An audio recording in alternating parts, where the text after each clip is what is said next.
وَلَقَدْ يَسَّرْنَا الْقُرْآنَ لِلذِّكْرِ فَهَلْ مِن مُّدَّكِرٍ۔ الحمدللہ رب العالمین والصلاة والسلام علی سید المرسلین وعلی آلہ وصحبہ اجمعین۔ سبحان اللہ وبحمدہ سبحان اللہ العظیم۔ ربی شرح لی صدری ویسر لی امری واحلل عقدۃ من لسانی یفقہوا قولی، آمین یا رب العالمین۔ عزیزان گرامی، آج کے اس لیکچر کے دوسرے حصے میں ہم جو ہے وہ سورہ حج، اس کا حاصل مطالعہ آپ کی خدمت میں رکھیں گے۔ یہ سورہ مبارکہ 78 آیات پر مشتمل ہے اور یہ مدنی سورہ ہے، اور اپنے موضوعات کے اعتبار سے ہم اس سورہ مبارکہ کو 6 گروپس میں تقسیم کر سکتے ہیں۔ پہلا گروپ آیت نمبر 1 تا 24، جس میں منکرین توحید و قیامت اور آخرت، یعنی کہ جو توحید، قیامت اور آخرت کا انکار کر رہے ہیں، ان سے مجادلہ کیا گیا ہے۔ اور دوسرا گروپ آیت نمبر 25 تا 38 ہے، جس میں یہ بات واضح طور پر بتلائی گئی، بیان کی گئی کہ قریش جو ہیں وہ اور کوئی اور نہیں بلکہ مسلمان جو ہیں وہ خانہ کعبہ کے جائز اور حقیقی متولی ہیں، اور انہی کو اللہ رب العزت جو ہے وہ اس خانہ کعبہ کی جو ہے وہ انتظام و انصراف کو سنبھالنے کی جو ہے منصب پر فائز کرے گا۔ حقیقی متولی جو ہیں وہ مسلمان ہیں۔ تیسرا پیراگراف آیت نمبر 39 تا 41، جس میں مقاصد جہاد و ریاست وہ بتلائے گئے ہیں، اور چوتھا پیراگراف آیت نمبر 42 تا 62، جس میں براہ راست یا بالواسطہ انداز میں اللہ رب العزت نے ہلاکت کی دھمکی دی ہے جو حق کا انکار کرنے والے ہیں۔ اور پانچواں گروپ آیت نمبر 63 تا 76، جس میں اللہ رب العزت نے توحید کے دلائل دیے ہیں۔ اور چھٹا گروپ آیت نمبر 77 تا 78، جس میں مسلمانوں کو، یعنی کہ 2 آیات پر مشتمل یہ گروپ ہے، جس میں مسلمانوں کو اطاعت، عبادت، جہاد اور دعوت و تبلیغ کی جو ہے وہ ہدایت جاری کی ہے۔ تو یوں اس سورہ مبارکہ میں مشرکین نے مکہ کے خلاف فرد جرم عائد کی گئی، اور ان کے خلاف جہاد و قتال کے جواز کے دلائل پیش کیے گئے، اور مسلمانوں کو اطاعت، عبادت، دعوت و تبلیغ، جہاد و قتال اور اسلامی حکومت قیام کے مقاصد کو یاد رکھنے کی ہدایت دی ہے۔ یہ سورہ مبارکہ جس طرح میں نے پہلے ذکر کیا مدنی سورہ ہے، اور اس کے کچھ حصے جو ہیں وہ مکہ میں نازل ہوئے ہیں۔ مفسرین نے جو تفاصیل قلم بند کی ہیں اس کے مطابق اس کے کچھ حصے جو ہے وہ مکہ میں نازل ہوئے، لیکن مجموعی طور پر یہ مدنی سورہ کہلاتی ہے۔ اور اس سورہ مبارکہ میں ہم دیکھتے ہیں کہ 3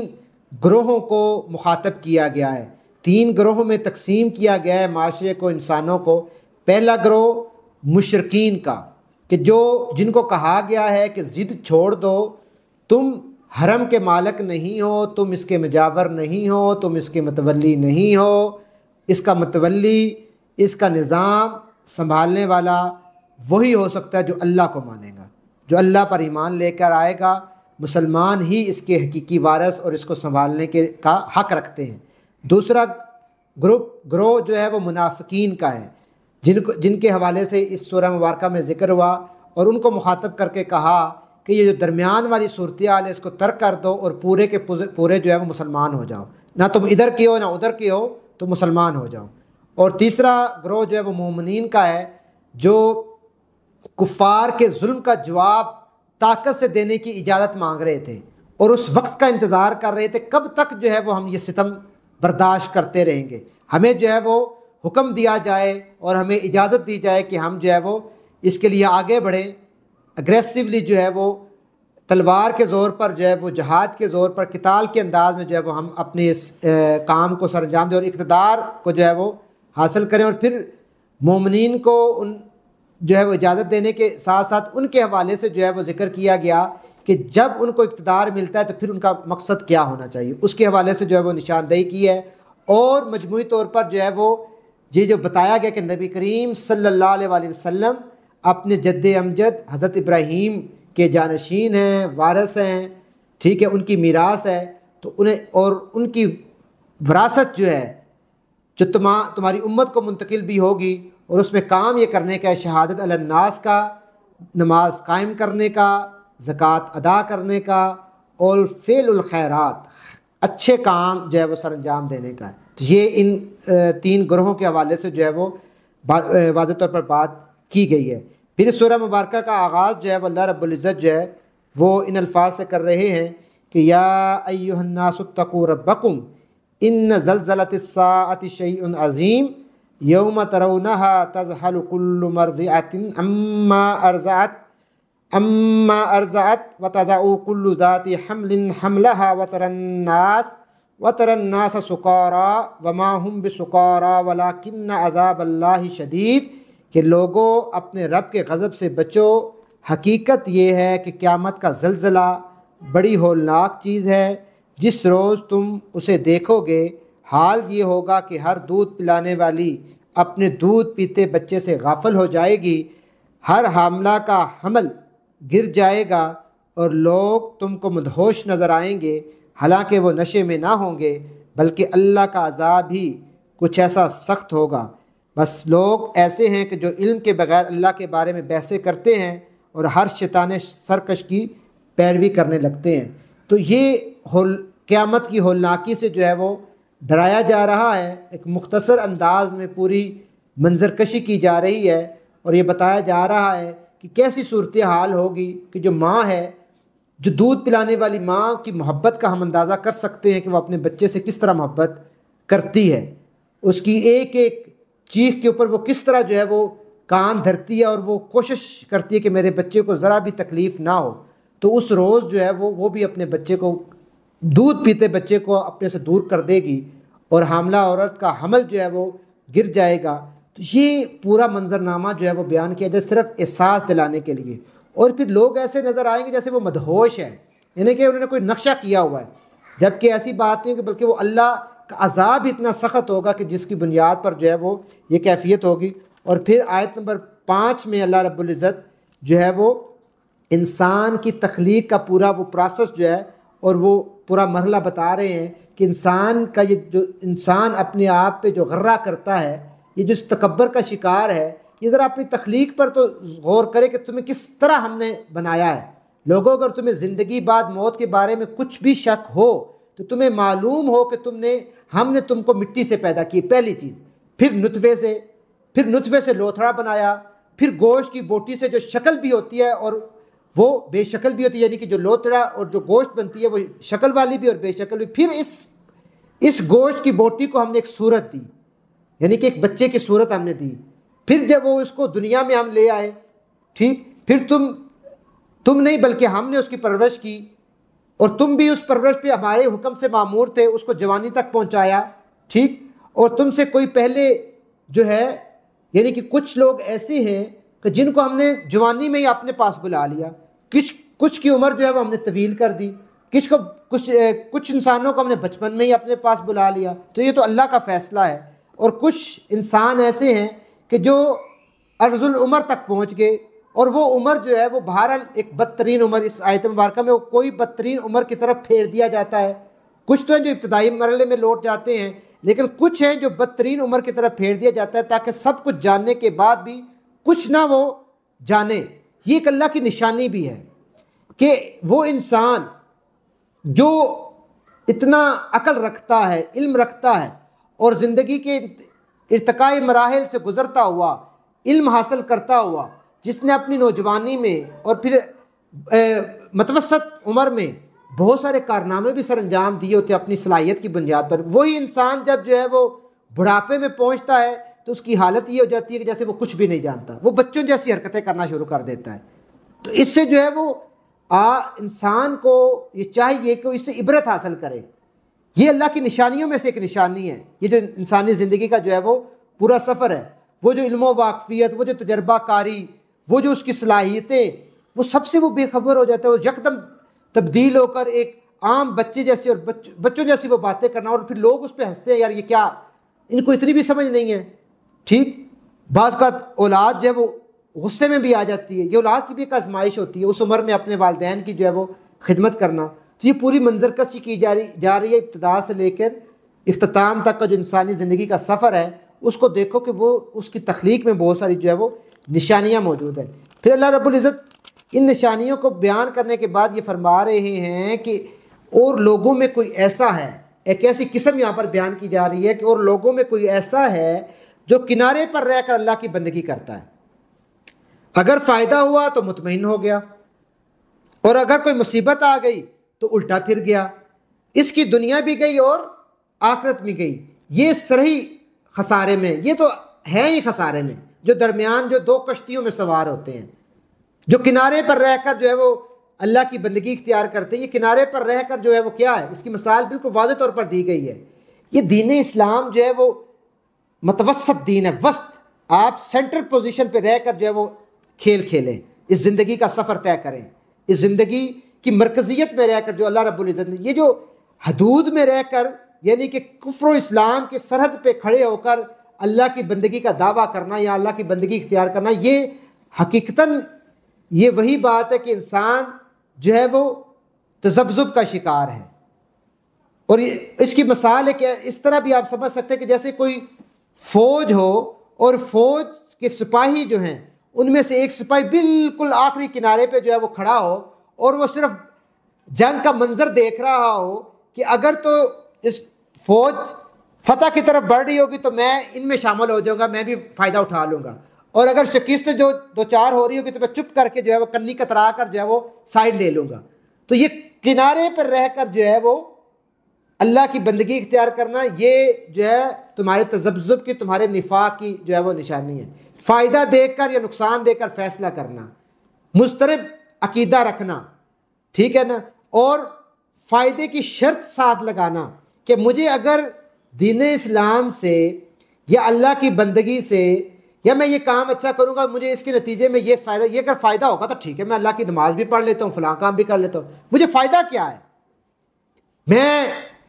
اثار کا مظاہرہ کرتا ہوں، مالی اثار کا مظاہرہ کرتا ہوں، لیکن مجھے تو کوئی نظر نہیں آ رہا فائدہ، میں کیوں کروں؟ بغیر فائدے کے چیز جو ہے مجھے حاصل کیا ہوگا؟ ہر کام میں دنیا کا فائدہ تلاش کرنا اور یہ شرط عائد کر دینا اپنے عمل کے لیے، ایمان کے لیے کہ میری مرادیں پوری ہوں گی تو پھر ہی جو ہے وہ مجھے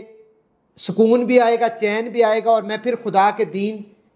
جو مجھ سے مطالبہ کر رہا ہے قربانی کا، اثار کا یا عمل کا یا بندگی کا، تب ہی جو ہے وہ میں اختیار کروں گا۔ تو یہ جو ہے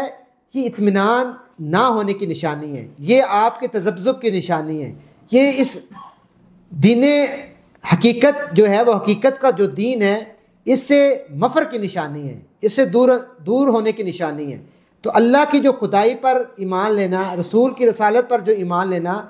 یہ جب اس پر یقین اور اعتماد باقی نہیں رہتا، جب اطمینان کی کیفیت نہیں رہتی، تب انسان جو ہے وہ کنارے پہ رہ کر عبادت کرتا ہے، آخری صفوں میں رہتا ہے، بالکل آخر میں۔ تو یہ جو ہے وہ زیب نہیں دیتا۔ اس لیے امید فائدے اور نقصان کی بنیاد پر جو ہے وہ تم فیصلہ نہ کرو، بلکہ اللہ کی بندگی جو ہے بالکل درمیان میں رہ کے، مرکز میں رہ کر اللہ کی بندگی اختیار کرو اور کلی طور پر اس کی جو ہے وہ بندگی اختیار کر لو۔ اور جو ہے وہ کافر جو ہوتے ہیں، وہ ظاہر بات ہے کافر اپنے رب سے بے نیاز ہو کر، آخرت سے بے پرواہ ہو کر، دیکھیں دو راستے ہیں، ایک حق کا راستہ ہے، ایک باطل کا راستہ ہے۔ یا تم باطل کے راستے پہ اپنے آپ کو لے جاؤ، اپنے آپ کو سوچو سمجھو، غور و فکر کرو، طے کرو کہ ٹھیک ہے، اور کافر تو ٹھیک ہے، انہوں نے طے کر لیا کہ بھئی ہمارا کوئی تعلق نہیں ہے، نہ اللہ سے، نہ رسول سے، نہ اس دین اسلام سے، جو ہوگا دیکھی جائے گی، آخرت آئے گی تو دیکھیے۔ وہ واضح طور پر انکار کرتے ہیں، آخرت کا بھی انکار کرتے ہیں اور رسولوں کا بھی انکار کرتے ہیں، اللہ کا بھی انکار کرتے ہیں۔ یہاں بندہ مومن ہے کہ جو صبر و استقامت کے ساتھ، عزم و ہمت کے ساتھ، عزم و استقلال کے ساتھ خدا کے دین کی جو ہے پیروی کرتا ہے، اور وہ یہ طے کرتا ہے کہ مجھے دنیاوی کامیابی ہو یا نہ ہو، میں نے جو ہے وہ اس راستے کو نہیں چھوڑنا، ٹھیک ہے، دنیا میرے ہاتھ سے جاتی ہے تو جائے، اللہ نہ میرے ہاتھ سے جانے پائے، ٹھیک، آخرت میں جو فلاح و کامیابی ہے وہ اصل میں کامیابی ہے، وہ اصل میں جو ہے وہ نجات ہے۔ تو اس لیے وہ یہ جو درمیان والی کیفیت ہے نا، دو کشتیوں میں سوار رہنے والے مذبذب جو انسان ہوتا ہے کہ جو نہ ادھر کا نہ ادھر کا، تو اس کی نہ دنیا باقی رہتی ہے، نہ کلی طور پر وہ دنیا کے فائدے اٹھا سکتا ہے، کیونکہ جب وہ دنیا کی طرف لپکتا ہے تو ساتھ وہ جو ہے وہ کہتے ہیں کہ اسلامی ٹچ لگا دو۔ آج کل ہے نا یہ رواج کہ اسلام کا ٹچ لگا دو، وہ جو ٹچ لگاتے ہیں نا کہ تاکہ میری جو ہے وہ معاشرے میں ساکھ بھی رہے، جو میں کولی مسلمان ہوں، یہ میرا دعویٰ بھی برقرار رہے، لیکن کھل کر وہ جو ہے وہ انکار بھی نہیں کرتے، تو وہ کھل کر پھر دنیا کا فائدہ بھی نہیں اٹھا سکتے۔ اور جو دوسرے ہیں جو بندہ مومن ہے تو وہ ظاہر بات ہے کھل کے جب آتا ہے تو پھر اس سے فائدہ اٹھاتا ہے. تو یہ جو کافر ہیں وہ کھل کے دنیا کا فائدہ اٹھا رہے ہوتے ہیں, کھل کے کھیل رہے ہوتے ہیں, حلال اور حرام کی تمیز نہیں ہے. تو یا کھل کے کھیلو اس طرف یا کھل کے کھیلو اس طرف, ٹھیک ہے, ایک ٹیم کا حصہ بن جاؤ. یہ جو کنارے پہ رہ کر اللہ کی عبادت کرنے کا تصور ہے یہ ٹھیک نہیں ہے. یہ اسلامی ٹچ والا جو تصور ہے اور اسلام کا لبادہ اوڑھنا اور کرنا وہ اپنے نفس کی بندگی کرنا, اپنے دل کی بات ماننا اور اللہ کے برخلاف جو لوگ ہیں ان قوتوں کی روایات کو اپنا لینا, ان کی تہذیب کو اختیار کر لینا, ان کے قانون کو اپنے اوپر امپلیمنٹ کر لینا, یہ تو زیب نہیں دیتا. اسلام کا لبادہ مت اوڑھو, شعوری طور پر مسلمان ہو, شعوری طور پر اللہ کی بندگی اختیار کرو اور شعوری طور پر جو ہے وہ اس چیز کی طرف جو ہے وہ آگے بڑھو. تو اللہ رب العزت فرما رہے ہیں کہ ان اللہ یدخل الذین آمنوا وعملوا الصالحات, کہ جو لوگ کلی طور پر اللہ کی بندگی اختیار کر لیتے ہیں اور ایمان لے آتے ہیں اور نیک عمل کرتے ہیں, یقیناً یقین بر یقین ایسے ہی لوگوں کے لیے جنتیں ہیں, وہ جنتوں میں داخل کیے جائیں گے جن کے نیچے نہریں بہ رہی ہوں گی. ان کے لیے یہ جو انعامات ہیں. اللہ کرتا ہے جو کچھ وہ جانتا ہے, اللہ نے وہی کرنا ہے, اس لیے اس چیز کی طرف اپنے آپ کو لے کے آؤ. پھر اللہ رب العزت جو ہے وہ آیت نمبر 26 تا آیت نمبر 37 یہ جو ہے وہ حج کے حوالے سے اور قربانی کے اور شاعر اسلام کے حوالے سے جو ہے وہ یہاں پر احکامات نازل فرما رہے ہیں, جس میں پوری تفصیل آتی ہے, حج کے حوالے سے بات کی جا رہی ہے. اور پھر یہاں پر اللہ رب العزت نے جو ہے وہ ایک بات کی کہ اللہ کے جو شاعر ہیں ان کا جو ہے وہ تم احترام کرو. اللہ رب العزت نے جو شاعر دیے, اب جو شاعر ہیں اس چیز کو جو سمجھیے کہ اللہ رب حج بھی ایک ہماری جو نماز اذان ہے یہ بھی شاعر اسلام ہے نا, ان شاعر کی کتنی اہمیت ہوتی ہے کسی بھی نظریے میں, کسی بھی عقیدے میں, کسی بھی مسلک میں. کوئی بھی مسلک ہو, کوئی بھی طرز زندگی ہو, فکر و عمل ہو, ان کی نظام ہو, اس کی نمائندگی جو کچھ اقدار کرتی ہیں, کچھ ان کے ایسے اعمال ہوتے ہیں جو ان کے شاعر کہلاتے ہیں, جو ان کی نشانیاں کہلاتی ہیں, جو ان کا جو ہے وہ پہچان بنتے ہیں اس نظریے کے, اس جماعت کے, اس مسلک کے, اس عقیدے کے. اور کوئی شخص بھی جب ان شاعر کی پامالی کرتا ہے, ان کی توہین کرتا ہے, تو یہ اس بات پر دلالت کرتا ہے کہ وہ اس نظام کے خلاف دشمنی رکھتا ہے, اس کی وہ توہین کر رہا ہے. یعنی کہ ایک ملک کا شاعر کیا ہے, ایک ملک کا جھنڈا, اس کا قومی ترانہ, یہ شاعر اس ملک کے شاعر میں کہلاتا ہے. اس کا ماٹو, فوج کی علامات, یہ اگر کوئی کسی ملک کے جھنڈے کی پامالی کرے تو ہم کیا لیں گے کہ وہ اس ملک کی توہین کر رہا ہے. تو یہ شاعر اسلام کیا ہے کہ وہ علامات یا نشانیاں جو شرک اور کفر اور دہریت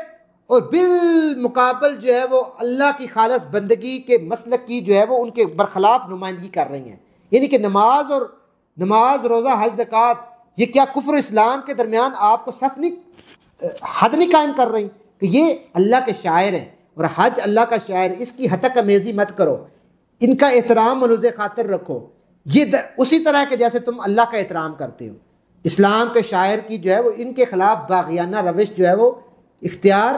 نہ کرو, یہ ان کا احترام اپنے ملوز خاطر رکھو. تو اس حوالے سے پھر اس حج کے حوالے سے, حج کی عبادت کے حوالے سے چند احکامات کو بتلانے کے بعد اللہ رب العزت جو کنکلوڈ فرما رہے ہیں, جو نتیجتاً ایک بات فرما رہے ہیں, وہ یہ فرما رہے ہیں کہ یہ جو سارا کچھ ہے, یہ جو تم سے قربانی لی جا رہی ہے, جو اس جو ہے ذی الحجہ کی موقع پر جو حضرت ابراہیم کی سنت کا تم اعادہ کرتے ہو, ان کی یاد تازہ کرتے ہو, تو اللہ رب العزت کو مطلوب تمہارا گوشت اور تمہاری یہ پیسہ نہیں ہے. اللہ رب العزت کو مطلوب یہ ہے کہ کیا مطلوب ہے, وہ تقوی ہے جو اللہ رب العزت کو پہنچتا ہے. تمہارا گوشت اللہ کو نہیں پہنچتا, کیا پہنچتا ہے, تمہارا تقوی اللہ کو پہنچتا ہے. اور مطلوب بھی یہ ہے کہ تقوی اختیار کرو اور کسی تکبر میں جو ہے وہ نہ مبتلا ہو. اللہ رب العزت کو جو ہے وہ تمہارا تقوی چاہیے اور اسی کی بشارت ہے, اسی کی طرف جو ہے توجہ مبذول کرائی جا رہی ہے. پھر اللہ رب العزت فرما رہے ہیں اللہ تمہاری صورتیں اور تمہارے رنگ نہیں دیکھتا. اللہ کو یہ مطلوب نہیں ہے کہ تمہاری صورتیں کیا ہے اور تمہارے رنگ کیا ہیں. اللہ رب العزت جو ہے وہ تمہارے دل اور تمہارے اعمال کو دیکھتا ہے کہ تمہارا دل کیا ہے, کس طرف مائل ہے, اور تمہارے اعمال جو ہیں وہ کیا ہیں۔ اللہ رب العزت کو جو ہے وہ مطلوب ہے تمہارا دل اور تمہارے اعمال۔ تو اس حوالے سے جو ہے وہ ہمیں دیکھنا چاہیے کہ ہمارے دل کے اندر جو ہے وہ کیا کیفیت طاری ہے۔ پھر اللہ رب العزت جو ہے وہ آیت نمبر 39 تا آیت نمبر 41، ان دو آیات میں اللہ رب العزت جو ہے وہ پورے اسلامی معاشرے اور مسلمان حکمرانوں کی پوری تصویر جو ہے وہ پیش کر رہے ہیں۔ اللہ رب العزت فرما رہے ہیں، کیا فرما رہے ہیں؟ اللہ رب العزت فرما رہے ہیں کہ ہمارا رب اللہ ہے، اگر اللہ لوگوں کو ایک دوسرے کے ذریعے دفع نہ کرتا رہے تو خانقاہیں اور گرجا اور معبد اور مسجدیں جن میں اللہ کا کثرت سے نام لیا جاتا ہے سب مسمار کر ڈالی جائیں۔ اللہ ضرور ان لوگوں کی مدد کرے گا جو اس کی مدد کریں گے، اللہ بڑا طاقتور اور زبردست ہے۔ پھر فرما رہے ہیں کہ یہ وہ لوگ ہیں جنہیں اگر ہم زمین میں اقتدار بخشیں تو وہ نماز قائم کریں گے، زکوٰۃ دیں گے، نیکی کا حکم دیں گے اور برائی سے منع کریں گے، اور تمام معاملات کا انجام کار اللہ کے ہاتھ میں ہے۔ جب اللہ رب العزت جو ہے وہ ان کو اقتدار دے گا، حکومت دے گا، تو وہ کام کیا کریں گے؟ نماز قائم کریں گے اور زکوٰۃ ادا کریں گے۔ یہ اللہ رب العزت نے جو ہے وہ اسلامی حکومت کا پورا نصب العین اور اس اسلامی حکومت کے کارکنان اور کار فرماؤں کی خصوصیات بیان کر دی ہیں کہ یہ جب بھی ان کو اس زمین پر اقتدار نصیب ہوتا ہے تو پھر وہ اقتدار وہ اپنے لیے اس کا استعمال نہیں کرتے، اپنی دنیاوی مفادات کے لیے نہیں کرتے، بلکہ اللہ کے نظام کو نافذ کرنے کے لیے۔ اور اللہ کے نظام کی نفاذ کی یہ بنیادی شرائط ہے کہ وہاں پر نماز کا نظام ہوگا، وہاں پر زکوٰۃ کا نظام ہوگا، امر بالمعروف و نہی عن المنکر کا نظام ہوگا۔ تین باتیں بڑی بنیادی ہیں کسی بھی اسلامی نظام حکومت میں۔ وہاں پر اگر یہ تین چیزیں اٹھ جائیں تو پھر آپ سمجھ لیجئے کہ وہاں پر اسلامی نظام نہیں ہے۔ کس کا؟ نماز کا نظام، زکوٰۃ کا نظام اور امر بالمعروف و نہی عن المنکر۔ یہ تین باتیں یہاں پر فرمائی جا رہی ہیں کہ نماز قائم کرے، زکوٰۃ دے اور نیکی کا حکم دے اور برائی سے منع کرے۔ یہ فارمولہ بتایا جا رہا ہے، یہ بنیادی وہ بیج بونے والی بات ہے۔ اور لیکن یہ بات بھی سمجھ لیجئے، یہ فیصلہ اللہ رب العزت کے ہاتھ میں ہے کہ زمین کا انتظام، زمین کا اقتدار اللہ والوں کو کب سونپنا ہے اور کیسے سونپنا ہے، اور اس میں حکمت کیا ہے، یہ ہمارے ہاتھ میں نہیں ہے۔ یہ اللہ کی مشیت ہے، ہمارے ہاتھ میں جد و جہد ہے، ہمارے ہاتھ میں کوشش ہے کہ ہم نے اس میں کام کرنا ہے۔ اور پھر یہ بات دیکھیں کہ جو یہ لوگ فلسفہ کرتے ہیں کہ جو سیاست اور دین کوئی الگ الگ چیز ہے، اللہ رب العزت تو پورے اسلامی نظام کے اور معاشرتی نظام کے اور مدنی نظام کے پورے فارمولے یہاں پر بتلا رہے ہیں، اور پھر احکامات دے رہے ہیں کہ اجتماعی معاملات میں کن چیزوں کو تم نے جو ہے وہ ملحوظ خاطر رکھنا ہے۔ تو اللہ رب العزت ان آیات کے بعد پھر آگے فرما رہے ہیں کہ کیا یہ لوگ زمین میں چلتے پھرتے نہیں ہیں؟ کیا یہ چل پھر کر ان کے دل سمجھنے والے اور ان کے کان سننے والے ہوتے؟ تو حقیقت یہ ہے کہ آنکھیں اندھی نہیں ہوتی مگر وہ دل اندھے ہو جاتے ہیں جو سینوں میں ہیں۔ تو یہ بات ہے کہ ان کی آنکھیں اس شعور کے ساتھ نہیں دیکھ رہی، یہ زمین میں چل پھر کر اس پورے منظرنامے کو نہیں دیکھ رہے۔ یہاں پر میں نے جو ہے وہ تمام اقوام کا ذکر کر دیا ہے، انبیاء کا ذکر کر دیا ہے، کس طرح قوم نوح اس کا انجام، قوم صالح اس کا انجام، قوم ابراہیم، قوم لوط، اہل مدین، یہ ساری بستیاں جو ہیں، پھر آگے ان بستیوں کا بھی ذکر کیا گیا ہے اختصار کے ساتھ۔ یہ جو تمام کی تمام بستیاں ہیں، ان بستیوں کی تباہ کاریاں جو ہے وہ تمہیں ذرا بھی جھنجھلاہٹ کا شکار نہیں کر رہی، تمہیں جھنجھوڑ نہیں رہی، تمہارے دل میں وہ رمق نہیں پیدا کر رہی، تمہاری دل کی آنکھ کو جو ہے وہ بیدار نہیں کر رہی۔ تو ذرا ان کو دیکھو، تم عذاب میں جلدی مچا رہے ہو، عذاب جو ہے وہ اللہ رب العزت کا جو ہے وہ آ جائے گا۔ یہ عذاب ہی ہے کہ جو تمہیں دین سے جو ہے وہ تم آگے اس دلدل میں جو ہے پھنسے جا رہے ہو۔ پھر اللہ رب العزت فرماتے ہیں کہ جن لوگوں نے اللہ کی راہ میں ہجرت کی اور پھر قتل کر دیے گئے یا مر گئے، اللہ ان کا اچھا رزق دے گا اور یقیناً اللہ ہی بہترین رازق ہے، وہ انہیں ایسی جگہ میں پہنچائے گا جس سے وہ خوش ہو جائیں گے، بے شک اللہ علیم بھی ہے اور خبیر بھی ہے۔ یہاں پر اللہ کی راہ میں ہجرت کی فضیلت بیان کی گئی ہے، مہاجرین کے درجات کا ذکر کیا گیا ہے، جو اللہ کی راہ میں ہجرت کرتے ہیں، جو اللہ کی راہ میں قتل کرتے ہیں، جو اللہ کی راہ میں خود مر جاتے ہیں، جو اللہ کی راہ میں شہید کہلائے جائیں گے، اللہ رب العزت ان کو بہترین جو ہے وہ رزق دے گا، ان کو عظمتیں جو ہے وہ میسر آئیں گی، ان کو بڑے مناسب پر جو ہے وہ فائز کرے گا۔ تو اللہ رب العزت اس حوالے سے ذکر کرتے ہوئے پھر آخری آیت مبارکہ میں اللہ رب العزت ایک بڑی بنیادی اور اہم بات اور بڑی اہم بات ہمارے سیکھنے کے لیے اور سمجھنے کے لیے یہاں پر بیان فرما رہے ہیں۔ اللہ رب العزت فرما رہے ہیں کہ اللہ کی راہ میں جہاد کرو، اللہ کی راہ میں جہاد کرو جیسا کہ جہاد کرنے کا حق ہے۔ وَجَاهِدُوا فِي اللَّهِ حَقَّ جَهَادِهِ، اس نے تمہیں اپنے کام کے لیے چن لیا ہے اور دین میں تم پر کوئی تنگی نہیں رکھی، قائم ہو جاؤ اپنے باپ ابراہیم کی ملت پر، قائم ہو جاؤ اپنے باپ ابراہیم کی ملت پر۔ اللہ نے پہلے بھی تمہارا نام مسلم رکھا تھا اور اس قرآن میں بھی تمہارا نام یہی رکھا ہے تاکہ رسول اللہ صلی اللہ علیہ وسلم تم پر گواہ ہو اور تم لوگوں پر گواہ ہو۔ پھر فرما رہے ہیں کہ پس نماز قائم کرو، نماز قائم کرو، زکوٰۃ دو اور اللہ سے وابستہ ہو جاؤ، وہ ہے تمہارا مولا، بہت ہی اچھا ہے وہ مولا اور بہت ہی اچھا ہے وہ مددگار۔ اللہ رب العزت جہاں پر جو ہے وہ جہاد کی بات فرما رہے ہیں، مسلم ہونے کی بات فرما رہے ہیں، اللہ رب العزت جو ہے وہ شہادت حق کی بات کر رہے ہیں، اللہ رب العزت جو ہے وہ نماز کی ادائیگی کی بات کر رہے ہیں، نماز کے نظام کے قیام کی بات کر رہے ہیں، زکوٰۃ کی بات کر رہے ہیں، اور اپنے مولا ہونے کے حوالے سے کہ سب کچھ میرے ہاتھ میں، اس حوالے سے بات کر رہے ہیں۔ یہاں پر جو جہاد کی بات کی جا رہی ہے، یہاں پر جہاد سے مراد محض قتال نہیں ہے، بلکہ جہاد جد و جہد، کشمکش اور انتہائی سعی و جہد، کس معنی میں؟ اللہ رب العزت کے معنی میں، اللہ رب العزت کی رضا کی تلاش میں، اللہ کی بندگی اور رضا جوئی کے لیے جد و جہد۔ اور جہاد یا مجاہد وہ جو دونوں، وہ جو مزاحمت کی طاقتیں ہیں، جو باطل قوتیں ہیں، ان کے برخلاف جو ہے وہ جد و جہد کر رہے ہیں، یہ کرنا مطلوب ہے، ان باطل قوتوں کے خلاف مزاحمتی قوت بن کر ابھرنا، جد و جہد کرنا۔ اور جد و جہد جو ہے وہ مقصود کس لیے ہے؟ کہ اللہ کی ٹھیک ٹھیک بندگی کے نظام کو اور اس دنیا میں اللہ کے کلمے کو بلند کرنا اور کفر و الحاد کے کلمے کو پس کر دینا،